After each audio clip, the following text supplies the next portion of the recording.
Hello, I'm Todd Starnes. A Twitter war has landed a Texas Christian University student in hot water. Harry Vincent, 19 years old, suspended for slamming Islam, calling the Baltimore rioters hood rat criminals, and using a derogatory term for Mexicans. For his crime, Mr. Vincent was ordered to do 60 days of community service, attend a diversity training class, and see a psychiatrist. Mr. Vincent is a member of the College Republicans and the Young Americans for Freedom, and he joins me from his home in Maryland. So, Mr. Vincent, you write these tweets over several months, and it's my understanding the person who complained does not even attend TCU. Is that correct? Yes, Todd, that is correct.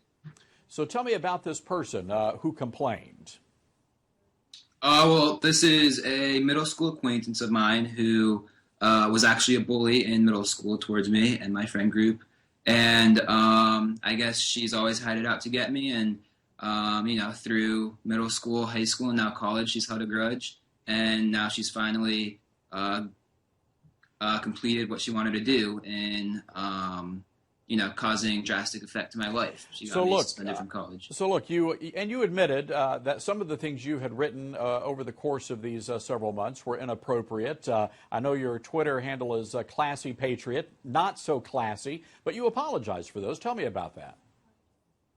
Yes, I do apologize for the tweet regarding the derogatory word towards Mexicans coming from the East Coast. I had never heard that word before. A friend of mine said it, and I wrongfully thought it was funny and tweeted it. And I do apologize for the offense that tweet did cause. However, the other tweets I stand behind. And, I won't back down from those tweets. I won't be quieted by the TCU administration. And look, Harry, you're facing a lot of trouble here. You had an encounter with Gloria Robinson, the dean of students here at TCU. Tell me what she told you in that meeting. In that initial meeting, Gloria Robinson told me that these tweets were not what a TCU student should be saying. She told me that that I needed to write a letter of apology and a letter stating what I believe my punishment should be. And in that letter, she said that if I were to use the First Amendment as a reason behind my tweets, that I could face a more severe punishment. Well, God forbid you actually defend yourself using the United States Constitution on American soil. So you write this apology, but that wasn't good enough. You were punished. Tell us about the punishment here. You've been suspended from school. Right. I've been suspended under abeyance, which means that I would be at TCU strictly for academic purposes. I wouldn't be allowed to attend football games. I wouldn't be allowed to go to the rec center. I had to drop my fraternity for a year. I wouldn't be allowed to live on residence halls.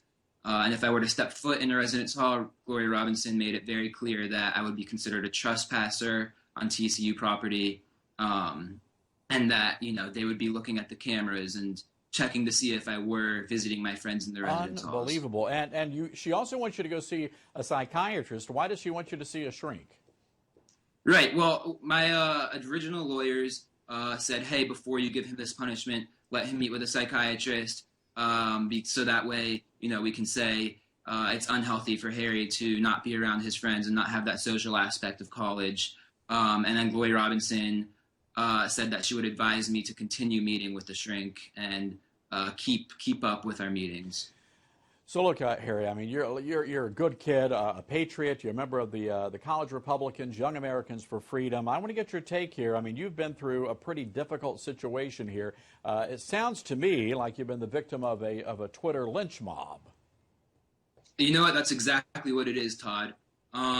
It's funny because on that first meeting, when I'm being slammed for my tweets against radical Islam, was the same day that two radical Islamics shot up a freedom of speech event in Garland, Texas. And then fast forward around 3 months, I have my appeal meeting at the school. It's the same day that 4 Marines are shot in Chattanooga and 1 naval officer is shot, and they're all killed. And so I'm being slammed for these tweets against Islam when I have seen no evidence of it being a peaceful religion. All I have been seeing is, these radical extreme events. So what are you going to do here? I know you have an attorney. Are you going to go back to TCU, or are you going to go to a school that actually appreciates the United States Constitution?